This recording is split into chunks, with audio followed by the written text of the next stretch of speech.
Hi, everyone. This is Isa Teese. And this is Raphael, and welcome back to Relationships Done Different.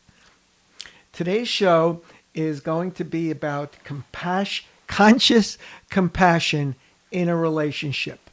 It's the gift that will keep on giving once it's mastered. It's so important, and I know you're going to get a lot out of this show. So, does that mean that I need to be like right now compassionate with you because of the way you started the show? Or does it mean, what's compassion really mean? What's it mean to you? To me, compassion really means a lack of judgment, a lack of, it's so hard to not judge. We have that voice in our head. We've done many shows about this, and a good part of our work is about our judgments that keep going off on and on and on and endlessly without basically, from the subconscious part of us. But to me, the compassion is when we are judging someone, then if we can look and say, this person did the best he can. He's doing the best he can. And that is one way, in my view, of satiating, of just eliminating the judgment, and just with an understanding that we're all human, we're all the same, and we are all doing the best that we can. That's compassion to me. So, some people might look at that definition as even slightly arrogant, like he's coming from the best place he can, and I'm really glad I have it together so I can sit here and from one perspective, judge that person just through those statements. You know what I'm trying to say? Do you see that perception? I do, and my answer to that is, it would be great if we didn't have any judgments of anyone, and then we wouldn't be arrogant because we wouldn't think we're better than them or they're less than us. But that's not the human condition, at least right now. So at least to have the awareness that when we judge someone, we can say, I understand. I've been there. I've done the same things. I do the same things. So to me, it's not arrogant. It's really a way. It's like forgiveness. Is it arrogant to forgive? I don't think so. To me, compassion is just a way of accepting someone else. Does that make you better than the other person? No. But it makes you accepting of that person so that you don't create that hierarchy or that split. So compassion to me is being in a place where you recognize that when you pull back your energy from the other person and you stay inside of yourself, the compassion isn't really necessary for them, it's for you. And compassion for yourself means that you recognize that you are or have been or will be in the place where that person is. So that means to be gentle and kind to yourself, and knowing that that person is, for lack of a better term, a mirror of you. Then when you are pulling your energy back to yourself and looking within yourself about whatever it is that they're doing, that you have your judgment or your thought process or your sympathy. Some people go to sympathy, other people go to empathy. And the difference between sympathy and empathy: sympathy is when you feel sorry for the person, like, again, they're less than you. And empathy is more aligned to what it is that you get where they're at, because, as you said, you've walked in their shoes or you've been in that place. So compassion always comes back to self. Compassion is that you be gentle with yourself about how much you are, quote unquote, judging the other person.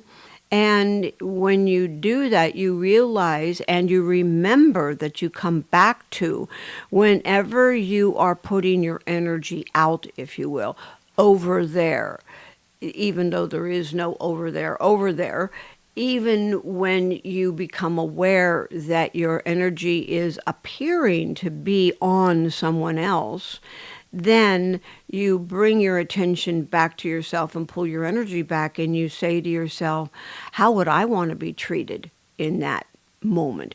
How would it be if I was kind to myself? And one of the ways you can do this is literally put your face on their body, and you can ask yourself, how would it be for me, and how would I want somebody to be with myself? And then you be that way with them.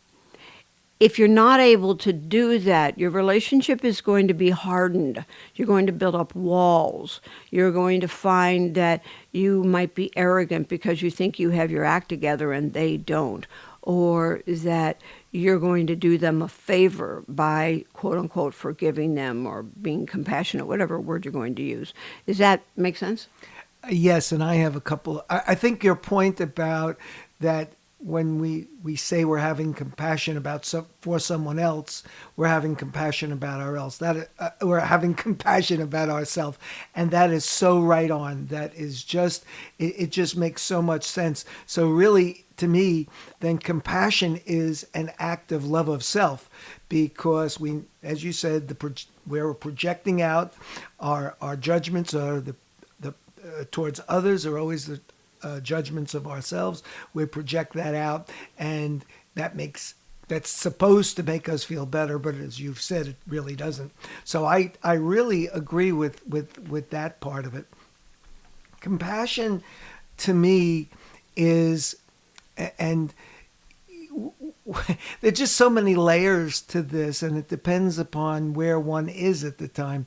So to me, we just, by the way, finished a retreat this past weekend called Dare to Be Happy. And we talked a lot about the idea of judgments and where they come from, our belief systems, etc.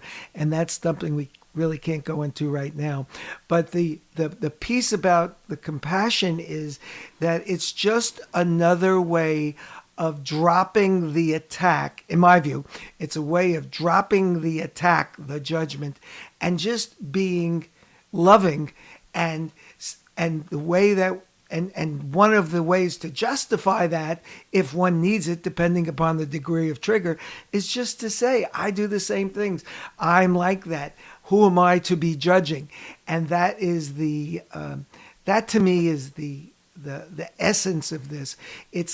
I said it at the retreat the other day. We had an exercise, and we were talking about when we're triggered and what we do. And one of the things that I mentioned was that when I get triggered at you, which happens, like once every 6 Minutes? months. Okay, right. Whatever the answer to that is, we're not going to leave that one go because everybody have compassion for me. Okay.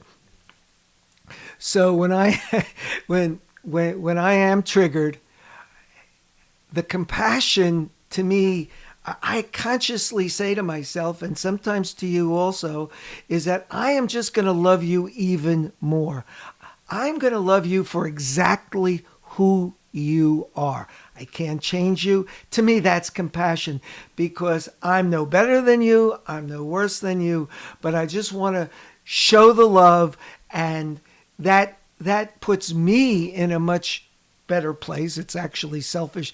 It's self-serving for me, but it's also a wonderful way to create a relationship of caring and love. When we are in relationship, one of the things that characteristically occurs is that we, over time, start to build up a wall around ourselves, a protective shield, if you will, because we usually will be attacking each other consciously or subconsciously, and we don't feel very safe. And over time, we feel less and less safe. And when we are doing this, what happens is we become kind of hard. We become tough. We create a tough outer shell, if you will, to protect ourselves from the cutting words, the tone of the voice, and all those things that we we want to shy away from or shrivel up from. This is And- other people's Excuse me?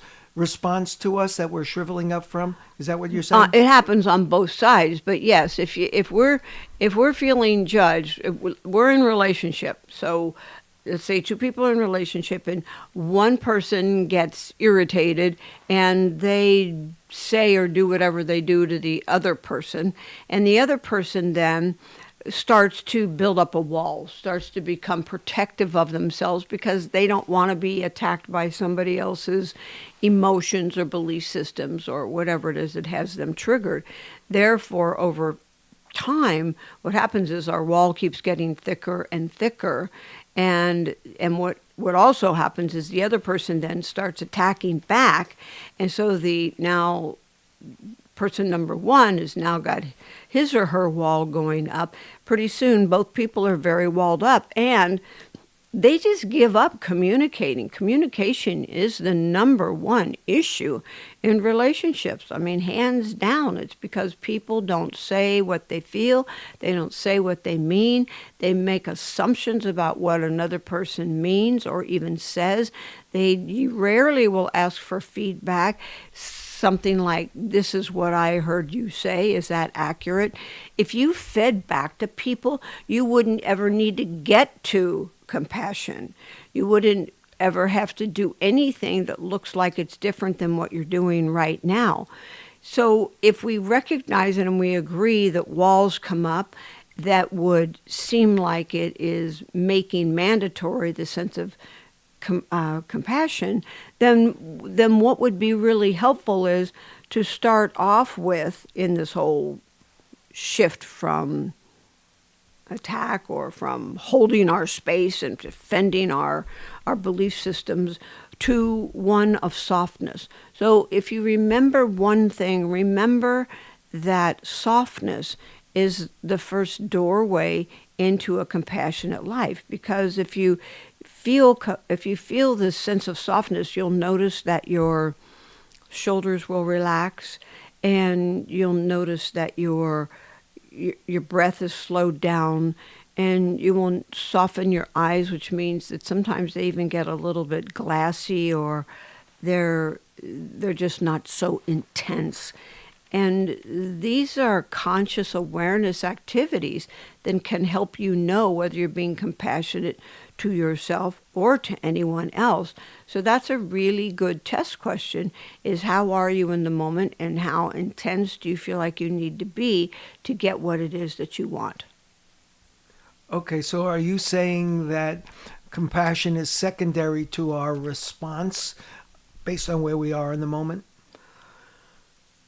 What I'm saying is that the label of it doesn't really need to be there. What is important is for you to make a decision. Who do I choose to be in this moment? How is it that I choose to respond? And if you take a moment to ask yourself questions like that, what will occur is, first of all, your knee-jerk reaction of attack will not occur, because you will break the pattern. And so what I'm saying is that you stop, literally stop, before you react or respond, and you find out where you're at and where your own feeling of safety is, because that's going to help you make a decision about how you be, and then that person will have an opportunity to respond or react depending upon how you come across. I really do like what you just said, and it does resonate a lot, in that the question of who do we choose to be in this moment. And one of our basic core tenets is we get to choose every moment. We get to make another choice, and the choice of how we want to be. Do we want to be happy, or do we want to be resentful? Do we want to be happy and joyful, or do we want to be vengeful? We have that choice pretty much every moment, and that's really so significant. I guess when I was talking about compassion, it's like when we go into triggers, not sometimes, when we're in trigger, that automatic response, someone says something and you go from 0 to 10, 10 in one flash second, then we don't have a choice in that moment, just because our programs are sending us way off the ladder.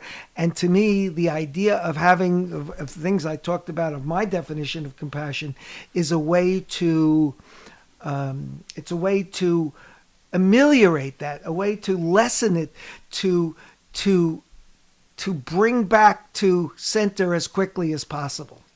And now, one more caveat I can see is that everyone's different. So that might be the way I might choose to do it, because I'm a left brain kind of person. A right brain person, such as yourself, has a different reaction to it. And that's a very significant factor. And that's true, especially the piece about in each moment the best free will we have is to decide how do we want to be with what it is that's in front of me. Remember, everyone, you are not going to have full control over whatever happens to you in any given moment, but you do have full control over how you're going to frame it, to see it, to experience it. And that's why whenever we talk about you are so empowered, that's very true. Because what you decide to do in each moment is going to help you create your future from that place. And that makes a really, really big difference. So, to me, what you were just talking about is like seeing things from a larger perspective. You're in a relationship with someone. You're with that person every day. There will be things that are said that maybe are not the kindest or whatever by your partner, either intentionally or not intentionally, or just whatever it is. So we have to learn how to be in any circumstance, depending on and not be dependent upon that whole trigger thing. So to me, it's like what we always talk about. One has to be aware of the bigger picture of how I want to be in this relationship. I personally made a decision a while ago, after it finally dawned on me what I was doing with you, and that is, I know who you are. And when I am not triggered, or I am not, having one of my own internal reactions, I love that, and I want that, and I want to continue the love. So I make a choice that every moment that I can, and I say that I can because sometimes the trigger just overwhelms it in the immediate, in the immediate moment, that I just love you, and that's who I want to be, and that's what I want to show to you. And I know from my experience that when I do that with you, it comes right back to me. You're equally the same, and that's why I think we are able to get to this point. For those of you who aren't, it goes back to what Isatis was saying before. The communication between you two and what is going on becomes paramount so that you can discuss this. But the whole key is just becoming aware of who you want to be in the relationship and how you want to be with your partner. That's the first decision. And that is the most challenging of decisions, because the personality comes up and says, well, okay, so I choose to see everything and everyone through the eyes of love. And then somebody comes up and smacks you in the face. All of a sudden, that priority suddenly went out the corner or around the corner. And this makes it a lot more challenging to be able to live under those principles, although I do think that that's the most important thing. And if you're thinking about this on a daily basis, then what occurs is that it becomes entrained to the point where it is what you choose. How are you going to be in that moment? And the more you are surrounded with people that align to your moment, the more powerful your life will be. Your outcomes will be significantly different. I don't want to take this off the track of compassion. However, when we talk about this is a matter of frequency. That is, we've oftentimes talked about how our vibration, or just putting it in a non-energetic way about how our good feelings are, about what kind of place we're in. That will vary. And the more that we can stay in a higher vibration, in a higher awareness, in a higher area, a way of being happy, when we have those dips, it's much easier to recover from them and restore. We go right back. It's the homeostasis thing. We go back to the midpoint. So the higher and the more time you spend thinking about these things, thinking about how much you want to love that person, thinking about how much you want to love yourself, so you can be that with your partner, that will raise your level of happiness, your vibration level. And then when you have those moments, you'll have a dip. It's just because we live in this polarity-based system, and that's what happens. But those will become less and less severe, and you'll be able to recover from them much more quickly. And that's why it's important that when you have one of those dips, if you can communicate and say, I just went off because I was really feeling crappy about myself, but I love you and I apologize, or whatever it is, that's real in the moment, being authentic, as we've often talked about. That's what's important, to be able to maintain that. And then I guess what you're saying from the right out of the bat, Esatis, is that you don't even have to be compassionate, because you are compassion. You are love. Would you agree with that? Yes, that's true. And when people don't feel that way, then their mind wants a how to get there package. And I was just going to ask you, what would you? We only have a few minutes left, but what would you recommend to people to start that process? Well, the one thing I would do is I would stop today, as soon as this recording is over. You could even stop the recording now and then come back to it, and make a decision about what do you want? What do you want the most? If you desire to have an open, clear, clean, communicative, safe relationship with someone, then have that be really set in your mind, and recognize that your commitment is going to be open-hearted and compassionate, for lack of a better term. And you will see that things are going to come up that will try to seemingly interfere with that. And yet those are there as your self-discipline little modules. In other words, those are gifts for you. So if you recognize, let's say that you choose happiness, okay, I choose to be happy, then whatever comes up in your face that is diverting you from that needs to be addressed until you can get okay with that. Okay, you can get happy with that, whatever the word is. And then from there, you can hold on to, all right, so now I've decided I'm going to be completely committed to X, we'll just say X, and something comes up and you go, well, how am I going to let anybody know that I'm committed? And so what's important is to have some of these tools down right in order. So one is to have the awareness of what's really going on, and to follow through with that awareness all the way through to the end, if you will.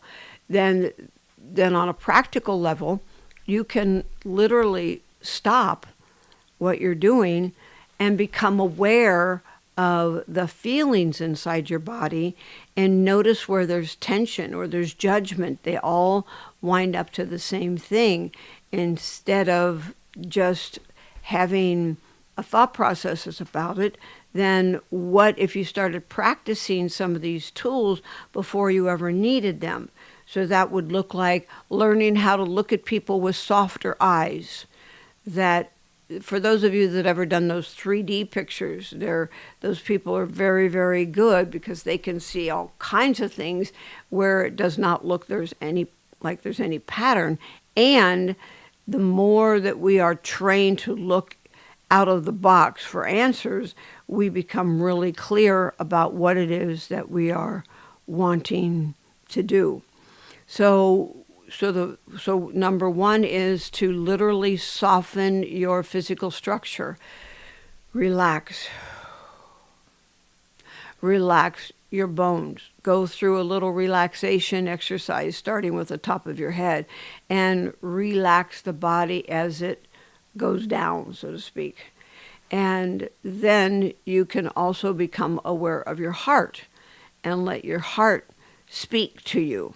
And after your heart is done speaking to you, then you can create a visualization of seeing the person that you are most likely to go back and have a trigger with, and see them in your mind's eye.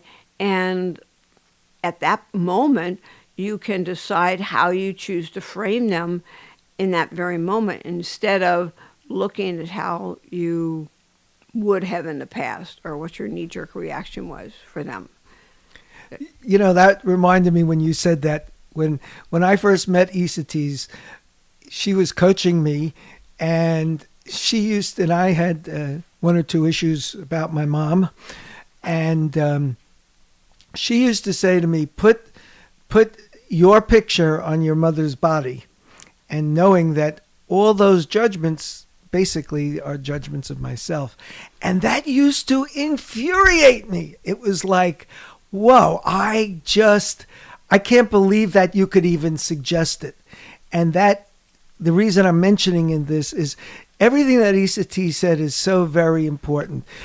But when we're in the heat of the moment, it's so easy for us to draw our line in the sand, where we're just at such a level of trigger, we absolutely can't see anything any other way other than the way we think it has to be or is.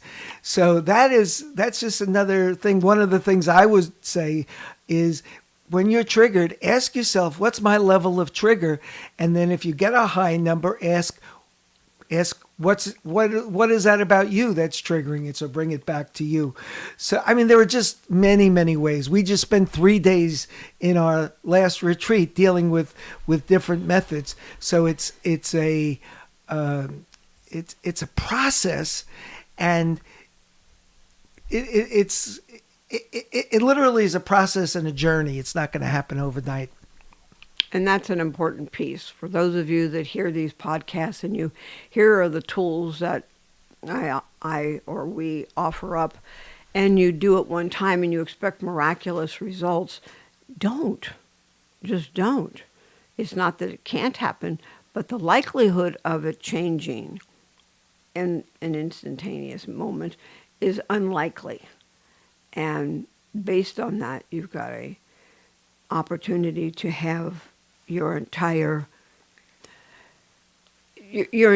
life changed by what it is that you are choosing in that moment through your perception. And this is where you start to take charge of your life, because your free will is all about how you're going to frame it.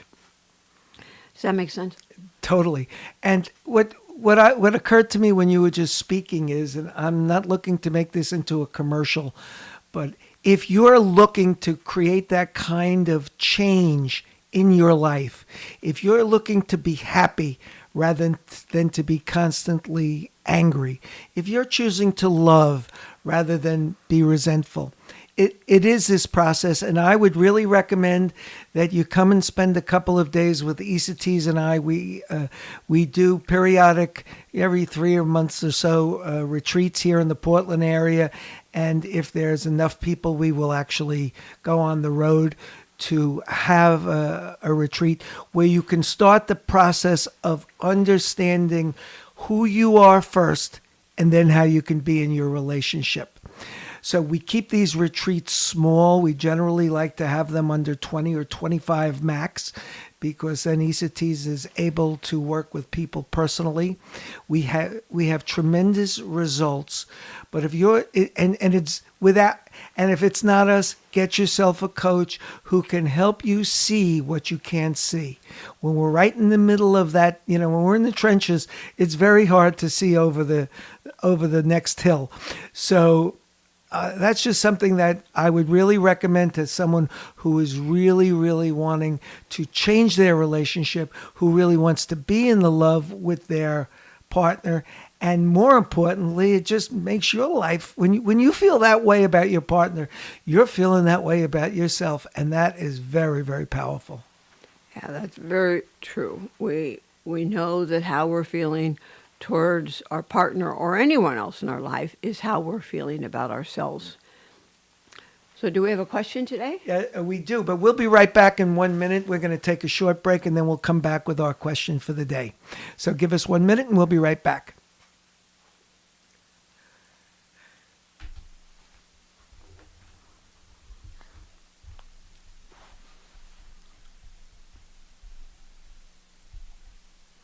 Hi, everyone. We're back. And today's question came to us from someone by the name of Dan, who we know. And he was recently married and has been interested in this type of the question for a long time. We've known him. And his question is, when is a good age to be able to talk to our children about sexuality, and what methods should we use to be able to bring them along, and at what age? Well, without getting into specific details, Dan, what I want to remind you and anyone who's listening is that we take on 99.9% of our belief systems in the first 6 years of your life. And many people don't start talking about that kind of thing until they're 13 or 14 or something like that. And by that time, they've already ingrained so many belief systems that you're not dealing with a fresh slate, so to speak. So you want to look at what is it that you are feeding, for lack of a better term, into your child in the first 6 years. So sexuality and what does sex mean and all of these things are really important for today's child, because the faster they learn about that, the faster they start making decisions in a way that's going to be supportive for them, rather than waiting till they're right up at 6 or 7 or 8 years old, and now they're being told to do this homework about certain things, and some children have no clue, don't even know to ask about that stuff or anything else. So one of the things that you can do is you can start speaking to your children before they turn 6. Start sharing with them about life.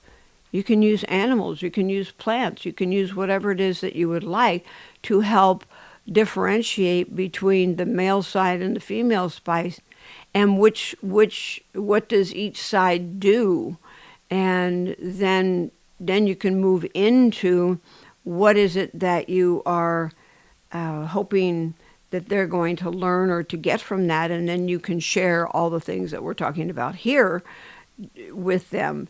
And don't assume that, oh my gosh, this is too over their head or any of that stuff. Truth is that they will get it, and they will get it fast. And that's just something that happens. So from my perspective, Dan, from the male perspective, I had twin boys, so I did have to deal with this. I want to caveat everything I want to say is that we're all different. We have different religious beliefs, and we're not looking to say one is better than the other about sex or not. We take on everything from our parents. My mother in particular was very prudish, and I think my father was as well. So that's something that I could very easily pick up. And so the piece here is to leave as much of yourself behind and give them the whole opportunity to take it all in and to make their own choices. Now, the truth is they're going to emulate exactly what you do and exactly the way you be, and that kids are much smarter than they ever were, and you can't fool a child. They know exactly what's going on. So to keep that in mind. And the other piece that I have a big thought about is that getting a child, and this isn't exactly sexuality, but it is that getting a child to be comfortable with his body, so that when they become 10 or 15, there's nothing wrong with their body if they're a few extra pounds overweight or a few pounds underweight or whatever.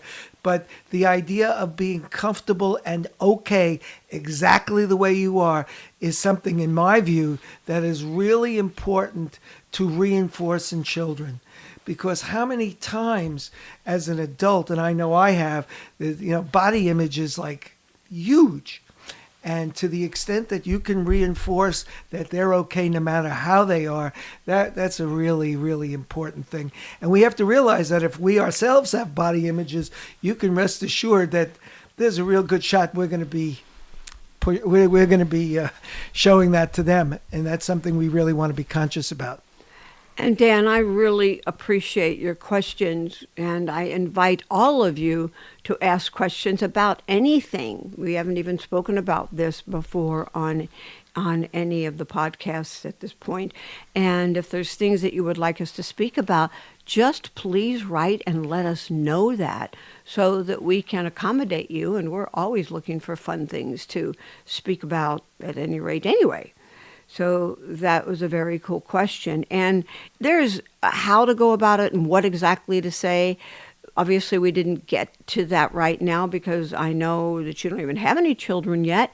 But by the time you get them, we'll have you all up to date. And if it's something that you need to know now or anybody else does, then just let us know and we'll go into greater detail about that.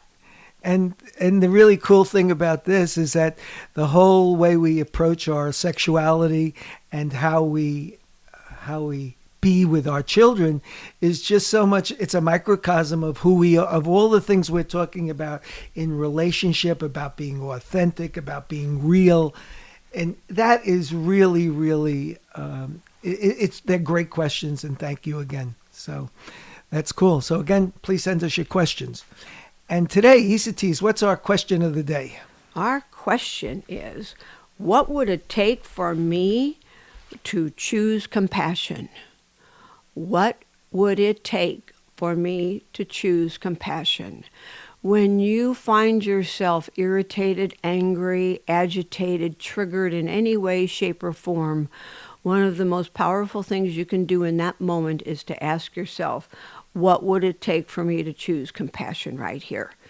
Because if you choose compassion, you will see that you are being kinder to yourself and you are being kinder to the other person. And you remember that you soften your eyes, soften and become aware of your judgments and recognize that, well, we've all heard somebody say, cut me a break.